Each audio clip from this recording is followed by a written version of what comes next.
તો ગુજરાતની શિક્ષણ વ્યવસ્થા મુદ્દે રાજકીય ઘમાસાણ જ્યારે વ્યાપ્યું છે, કોંગ્રેસ નેતા પાર્થિવરાજ ગોહિલે પ્રતિક્રિયા આપી। ગુજરાતમાં ફેક કચેરીઓ અને અધિકારીઓ પકડાયા। રાજ્યમાં 40,000થી વધુ શિક્ષકોની ઘટ છે।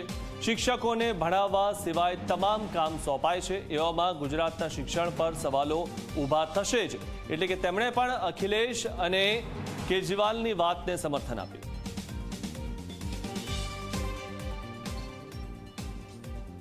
गुजरात राज्य की शिक्षा व्यवस्था की बात थाय तो केंद्र सरकार अलग अलग रिपोर्ट होय अथवा तो UN रिपोर्ट होय अथवा तो राज्य सरकार रिपोर्ट होय, दरेक में क्यांक ने क्यांक पाछला जे राज्यों है तेमनी श्रेणी में गुजरात राज्य की गणतरी थती होय छे।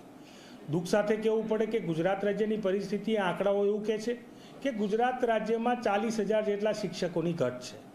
शाळाओ होय तो वर्गगृह ना होय, पूरता वर्ग ना होय, અને જો વર્ગ હોય તો પૂરતા શિક્ષક ના હોય, અને જો શિક્ષક હોય તો એમને શિક્ષણ સિવાયના બીજા અલગ અલગ ઘણાય કામો સોંપી દેવામાં આવે।